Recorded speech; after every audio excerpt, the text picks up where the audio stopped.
유니스트 총장은 개교 10주년을 맞아 기자회견을 열고 유니스트를 오는 2030년까지 글로벌 탑 10위권의 연구 중심 대학으로 육성하고 100억 달러의 발전 기금을 조성하겠다고 밝혔습니다.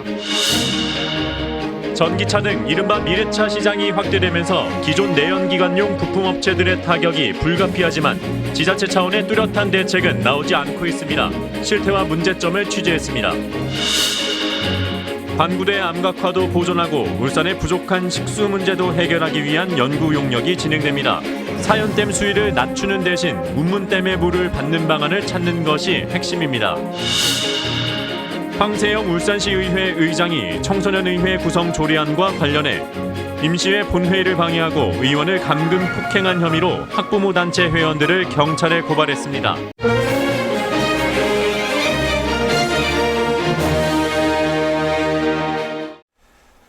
안녕하십니까. KBS 9시 울산 뉴스입니다. 국립대 유치라는 울산 시민들의 염원을 담아 출범한 유니스트, 즉 울산과학기술원이 올해로 개교 10주년을 맞았습니다. 정무영 총장은 2030년까지 유니스트를 글로벌 탑 10으로 육성하겠다는 목표를 밝혔습니다. 이현진 기자입니다. 한국의 MIT를 꿈꾸며 지난 2009년 개교한 국내 최초의 법인화 국립대학인 유니스트입니다. 개교 10년 만에 전임 교수는 47명에서 325명으로 재학생은 500명에서 5,000명으로 10배 가까이 늘었고 지난 2015년부터는 대전의 카이스트, 광주의 지스트, 대구의 디지스트와 함께 국내 4대 과학기술원으로 자리매김했습니다. 지난해 네덜란드 라이덴 랭킹 국내 1위, 영국 THE 랭킹 국내 6위를 달성했고 세계에서 가장 영향력 있는 연구자인 HCR도 8명이나 배출해 서울대와 함께 국내 대학 가운데 가장 많습니다. 정무영 총장은 이 같은 성과를 바탕으로 오는 2030년까지 유니스트를 글로벌 톱 10으로 육성하고 학교 발전 기금 100억 달러, 우리 돈 12조 원을 조성하겠다고 밝혔습니다. MIT를 분석을 해보면요, 모든 분야의 세계 1위는 아닙니다. 그러면 그 얘기는 바꿔서 얘기하면 우리가 분야를 잘 선택을 하고 집중을 한다면 우리도 충분히 할 수 있다. 정무영 총장은 특히 해수전지와 인공지능인 유니브레인, 개놈 분야에서 괄목할 만한 연구 성과가 쏟아지고 있다며 현재 37개인 교원, 창업도 더욱 활성화하겠다고 말했습니다. 이제 해수 배터리, 씨워터 배터리입니다. 그거는 전 세계에서 저희밖에 안 합니다. 그래서 그 세계에서 1위입니다. 이제 정부하고 또 울산시의 지원을 받아서 해수 자원화 센터도 지금 만들면서 규모를 점점 키워가고 있습니다. 지난해 2월에는 문재인 대통령이 유니스트 학위 수여식을 깜짝 방문해 울산 시민의 염원과 국가 균형 발전의 꿈으로 설립된 유니스트가 비약적인 발전으로 국가와 울산 시민의 기대에 부응했다며 각별한 애정을 나타냈습니다. 울산에서도 지난 10년간 해마다 울산시에서 100억 원, 울주군에서 50억 원씩 모두 1,500억 원이 유니스트에 지원됐습니다. 유니스트는 이와 함께 다음 달 17일부터 일주일 동안 대학 캠퍼스를 시민들에게 활짝 개방하고 열린 음악회와 뮤지컬 등 다채로운 기념 행사도 열 계획입니다. KBS 뉴스 이현진입니다.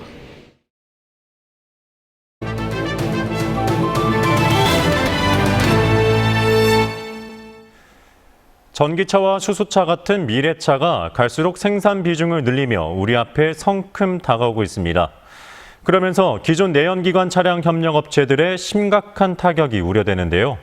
특히 대부분을 차지하는 2, 3차 업체들의 경우 지자체 차원의 실태 분석과 대안이 나오지 않고 있어 난감한 실정입니다. 김홍희 기자가 심층 보도합니다. 내연기관 자동차의 변속기와 엔진 부품을 만드는 자동차 2차 협력사입니다. 이 업체는 최근 전기차와 수소차 등 이른바 미래차용 부품 개발에 공을 들이고 있습니다. 앞으로 미래차 시장이 늘어나면 타격이 불가피하기 때문입니다. 저희가 내연기관이 포커스가 맞춰져 있기 때문에 제품들이 아무래도 이제 한 30% 정도의 생산량이 어느 정도 감소가 될 것으로 예상은 됩니다. 정부는 현재 1.5% 수준인 국내 친환경차 생산 비중을 2022년 10%까지 늘릴 계획입니다.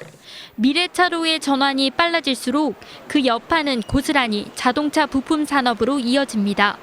미래차에 들어가는 부품 수는 기존 내연 기관차와 비교하면 절반 수준. 엔진과 구동 전달 부품, 내연 기관용 전기장치의 상당수가 불필요해집니다.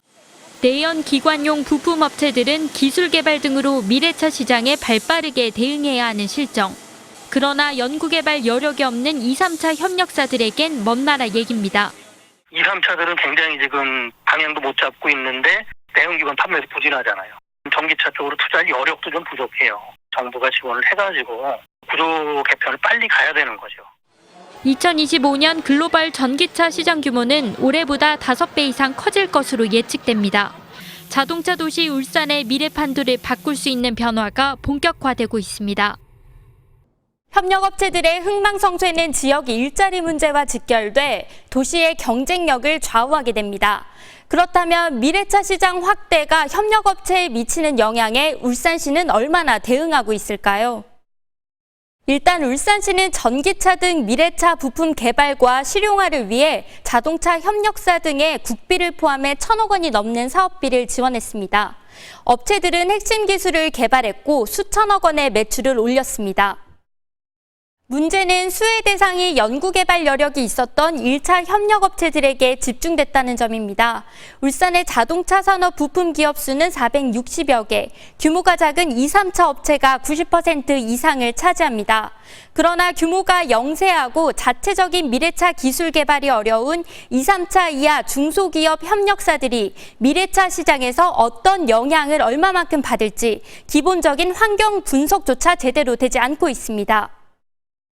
울산시가 진행 중인 미래차 관련 용역도 협력업체들의 업종 전환이나 대응 전략보다는 미래차 육성 방안에 치중된 실정입니다.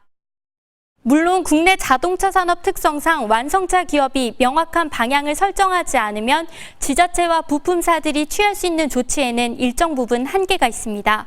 하지만 이미 미국 등과 비교해 미래차 부품 산업이 뒤처지고 있는 만큼 울산만의 대책이 나와야 변화 속에서 살아남을 수 있을 것입니다.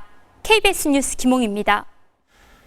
국보 285호 반구대 암각화를 근본적으로 보존할 수 있는 방안이 연말까지 나올 것으로 보입니다.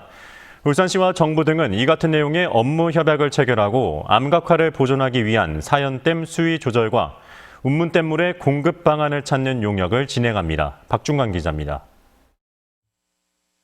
지난해 11월 국회에 출석한 이낙연 국무총리.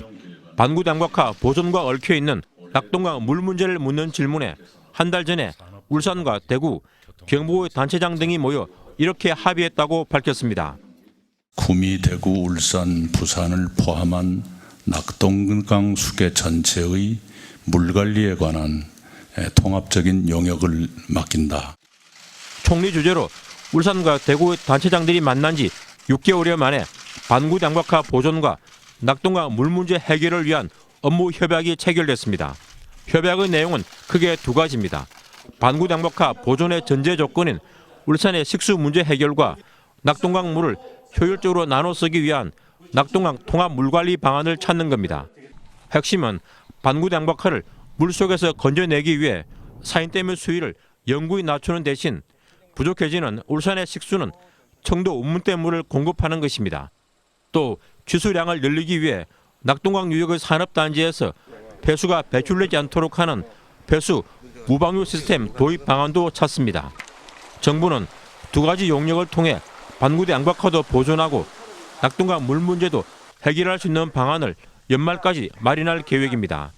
걸림돌은 운문댐 물을 울산으로 공급할 경우 부족해지는 대구의 식수 확보와 낙동강 패널 사태 등으로 인한 무방류 시스템에 대한 불신입니다. 반구대 암각화도 보존하고 울산의 물 문제도 해결할 수 있는 방안이 나와 2003년부터 16년을 끌고 있는 논란에 종지부를 찍을 수 있을지 주목됩니다. KBS 뉴스 박중관입니다. 울산 지역 버스 노조들이 노사협상이 결렬되면 다음 달 15일 파업을 하겠다고 선언해 교통 대란에 대한 우려가 커지고 있습니다. 한국노총 울산지역본부 소속 5개의 여객노조는 주 52시간 근무제와 실질 임금 보전, 버스 복지재단 설립 등 15개 요구안을 놓고 교섭을 벌이고 있습니다. 그러나 사측은 노조의 요구를 그대로 수용하기 어렵다고 밝혀 협상이 난항을 겪고 있습니다. 오늘 오전 11시 50분쯤 울주군 웅촌면 곡천리의 7번 국도에서 22살 김모 씨가 몰던 승용차가 중앙분리대와 갓길에 주차된 차들을 잇따라 들이받아 운전자 김 씨가 그 자리에서 숨졌습니다. 경찰은 빗길에서 승용차가 미끄러지면서 사고가 난 것으로 보고 있습니다. 이에 앞서 오전 11시 10분쯤에는 동구 서부동 한채 사거리에서 우회전하던 59살 강모 씨의 승용차가 중앙선을 넘어 맞은편 가로수를 들이받아 강 씨가 병원으로 옮겨져 치료를 받고 있습니다. 황세영 울산시의회 의장이 임시회 본회의를 방해하고 의원을 감금 폭행했다며 학부모 단체 회원들을 경찰에 고발했습니다. 황 의장은 고발장에서 청소년의회 구성 조례안에 반대하는 시위 세력 가운데 일부가 지난 10일 사전 허가와 승인도 없이 임시회 본회의장에 난입하고 고성과 막말로 회의를 방해하는 것은 물론 회의가 끝난 뒤에도 의원들의 출입을 봉쇄하고 감금해 폭력을 행사했다고 주장했습니다. 현대중공업노조는 회사의 물적 분할과 관련해 토론회를 개최하고 분할 저지를 위한 총력 투쟁을 벌이겠다고 밝혔습니다. 현대중공업이 물적 분할되면 중간 지주사인 한국조선해양과 신생 현대중공업으로 나뉘게 되는데 노조는 회사가 기존 단체 협약이나 합의사항을 지키지 않을 우려가 있다고 주장하고 있습니다.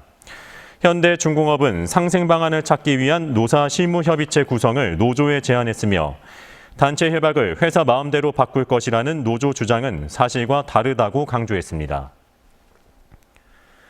금속노조 현대차 비정규직 지회는 현대차 계열사인 글로비스가 비정규직 노동자들의 임금을 착취하고 있다며 하청업체에 성과급 등을 지급하라고 주장했습니다. 노조는 글로비스가 하청업체에 주는 성과급 지급을 일방적으로 끊어 제대로 된 임금을 받지 못하고 있다며 성과급과 수당을 받아낼 때까지 싸워나가겠다고 밝혔습니다.